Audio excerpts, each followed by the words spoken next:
I guess no one's really established himself at the top at the moment, and would have liked it to been us, but we haven't. And so, this game's vital for us. And if we want to push through, this is the first of 3. Do you feel like the pressure is back on you guys again a bit more as opposed to last week? Well, probably the same answer to the last question. It's a championship that we want to win, and this is a vital game. So, I think when you look at last week, we're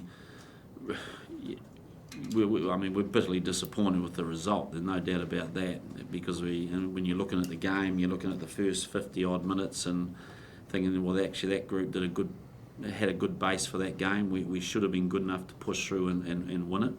We weren't, and we clearly got a bit flustered under a bit of pressure, and it narrowed down some of our options. So on field, we've got to get better than that, and that's, I guess, the next part of this group is getting consistency in that last part of the game. But from a championship side, yep, it's a key, vital game.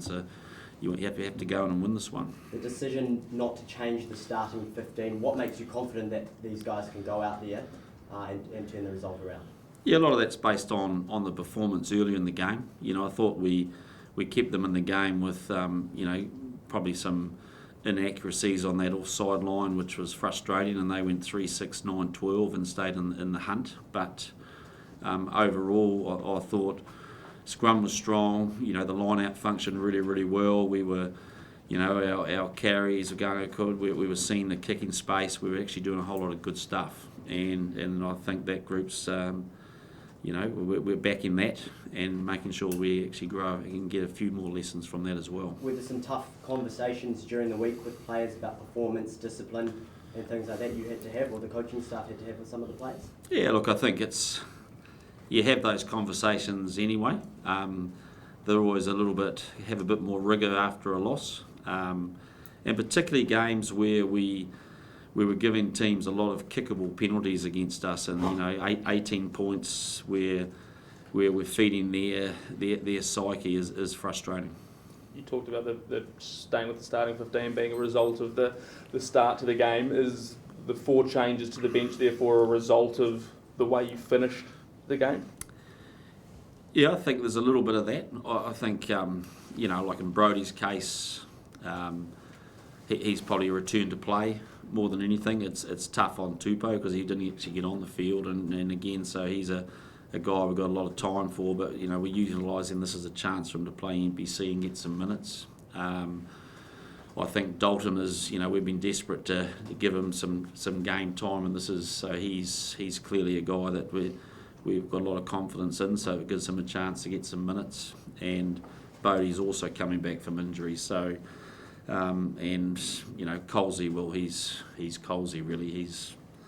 He's hitting people hard in clarity sessions and doing all sorts of things during the week, so he's ready to go. Has Cody paid the price for the misfunctioning line-out in that second half? Oh, I don't think Cody was at his best. He'd admit that.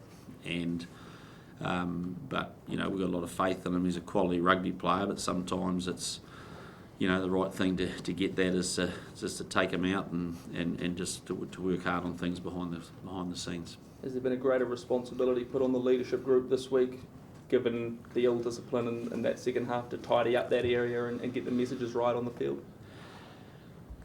Yeah, I'm not sure about the ill discipline so much. I think in the first half there were 4 defensive penalties that were frustrating early. The second half was more about the amount of territory and field possession possession that we had, and yet we perhaps didn't bring enough variety to what we're doing, and it's probably a sign of a team that's desperate to make things happen, felt that we had the upper hand and we're just going to persist and go with one method, and I kind of get that, but it didn't work, and we've got to be a little bit wiser on the park. But we've had some great conversations and work-ons about that, and the good thing is that we know that they're a much improving team. They're strong defensively, so we're going to get those same sort of pitches this week, so we'll see how far we've grown.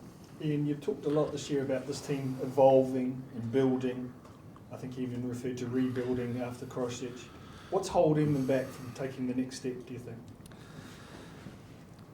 Probably, if you look at the last 2 games, probably the consistency of of composure in that last 20 minutes, I reckon. I think if you look at South Africa, we stayed calm, we stayed in the moment in that last 20, and even under a little bit of scoreboard pressure, we stuck to trusting the decisions that we make. I thought last week we went away from that a little bit, and it's frustrating, isn't it? And it's something that we are working hard on to grow the confidence of that last part of the game, to make sure that we embrace those moments, but also stay really clear in our decision making. And I think that's probably the one thing. There's other areas that are grown. I think have really grown through that time period. But again, you look at our set piece last week. You look at our line out scrum. Well, absolutely dominant. For 60 minutes, and then it faded away when we needed it. So that's the mark of the growth we need to make. And you've opted for minimal changes the past few weeks. Just in terms of selection, if you don't make changes, where does that pressure come on incumbents to perform? Sorry? So, Sorry. yeah. Minimal changes the past few weeks. So not changing the team, so where does the pressure come? Yeah. Well, I think the pressure comes from performance, and it always does. But yes, I guess as a group we are showing a lot of faith in this 15, and we signalled earlier that we need to grow combinations. We need to. And we've felt that the best way to make changes is on top of a platform that we can then grow our game further. And clearly we haven't quite got that platform right yet. So our hunch is to go with a group that is working hard at the moment, that is slowly building combinations. And I think there's enough evidence that we're getting there in many parts of our game. But it's actually growing that confidence when we get into the tail end of the game, has just consistently been strong. And it's an area that, I think great All Black teams have always been good in that last 15 minutes of backing themselves and doing the right thing. And again, we've got it right in South Africa, and we got it wrong in Christchurch. There's been changes to your coaching staff, trying to make changes in various systems, attack, Jason Ryan with the forwards and whatnot. Usually those things take time to bed in. But from a results perspective, you probably don't have a lot of time. How are you managing that dynamic? Tricky. It's not easy. It's not easy. So if there's definitely some new voices, and we're looking at a few new methods behind the scenes. I'm personally really excited about that, and have really enjoyed the trend of where we're going, but it always has to sort of result in results, doesn't it? That's the market that we're in. So I get all that, but all I know is that I really believe in what's happening behind the scenes, and I guess when you look at new voices in the coaching group, and then it's probably one reason why we haven't made a lot of changes on the park. We haven't decided, we didn't want to change all the variables, but we just really feel we just need to cement some things that we're doing now. And I'm sure everyone's as frustrated, or we're as frustrated as everyone with last week's game, because it was a game that, based on what we saw on the park, it was a game we felt we did enough to put ourselves in a winning position, and we weren't ruthless enough to do it. So few issues here. Two boys going back to Taranaki, you were saying, are you releasing any more players? Yeah, I think we're releasing about 8 players. So we're releasing more than normal, and primarily based on, we've had 2 weeks in South Africa, we've come back, we've had some new coaching voices, so we've wanted the group to stay together for last week, but with us leaving on Thursday to Melbourne and that being a short week, we can't have players playing next week, so we've made a decision to release quite a few this weekend. On a personal level, Ian, how's this week been being back in hometown? Have you been able to get away from footy at all a little bit more? Or? She's a tough job to get away from, particularly in a test week. So, look, I haven't wanted to get away from it, but is it good to be home? Yes, it is. There's nothing like sort of going back and having a night's sleep in your own bed, so I've loved that. Figured out that my wife still loves me, which is important to me, but you know, I'm really proud of being from this region, and it's been a big part of my rugby. So I guess there's a whole lot of pride of being I've been involved in the All Blacks in this part of the world, and you know, personally, I'd love nothing better than to put a performance on the park that shows that. If things weren't to go well, a la lose again this weekend, how secure do you feel? I don't think like that, Aaron. I'm an optimist. Ian, what's your message to the public? They're going to see you've come off probably the most disappointing performance of the season, and there's been a few of them. And I guess the perception will be there's no accountability. You haven't made any changes to your starting 15. What's your message to people who might say, well, why isn't someone paid with being dropped? Yeah, good question. I guess for those that want blood, I guess we haven't given it, have we? But I guess the message is, Mark, is that we've been pretty ruthless and hard on ourselves behind the scenes. We're hurting with where the team's at, but we're also trying not to. If we dwell too much on that, then you know, if you play under fear, then you restrict your options, you restrict your thinking, and what actually happens is that you just don't get the game going the way you want to do it. So part of what we're doing now is actually, okay, well, what do we believe in? And we actually believe in some things that we're working on now, and we believe that there's enough evidence that there were some things going really good, but man, it didn't translate to the result that we wanted. And we think the best way to build the confidence in those key pressure moments is to put the guys out there that have just been through it, have felt it, and now we've talked about some different solutions, so we're backing that. But there's pressure on. There's always pressure on individuals when they run out in a black jersey, and we're expecting a response in that particular area.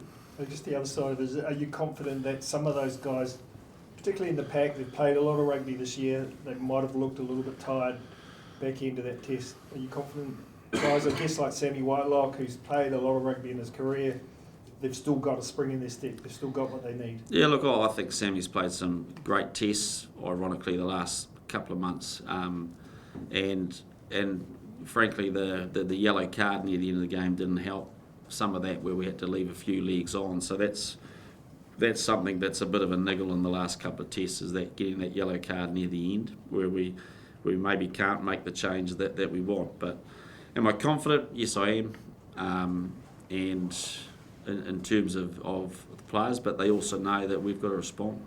Ian, can you talk to us about the development of Roger Tuivasa-Sheck as an All Black? I know when you named the team, you were quite keen to get a hold of him and work on a few things. Can you talk about his development as a player? Is he starting to, you start to see the things that would give you confidence to put him into a starting test match situation at any stage soon? Yeah, look, we're starting to see, pretty clear, and he's a fast learner. His work from the attacking side, particularly getting involved around our forwards in the middle of the park, is something that he hasn't spent a lot of time on during Super Rugby, so that's been taking a little while. His instincts at the breakdown are probably the number one growth point for him, and again we're seeing some really good strides in that space, and so he's another one of the guys that'll be playing NPC this weekend, and that's some aspects that he can go away and work on in that space. So overall really pleased with the growth, but I guess it's now just waiting for the opportunity. When you do release players, are you speaking specifically to the provincial coaches about what you are asking them to do, or is it one of those cases where just go away and play? Yeah, there's a little bit of just go away and play. Look, the coaches have been outstanding, and there'll be some coaches that, that if there's if there's a key area that we do want a player to develop, we'll certainly share that. But it's a bit hard for the NPC coaches to change things that they're doing, and we plonk players back in. So it's not as easy as you think it is. So the general message is the player goes with a couple of key things that we want them to focus on, and that's probably a little bit more general to them as a rugby player than specific to a game plan type scenario. And do you think we're starting to see the results of prolonged Argentine participation in the rugby championship, like since they came in 10, 11 years ago? You know, like is it no accident that we're starting to see Argentina tip up yourselves, Wallabies, stuff like that on a more regular basis?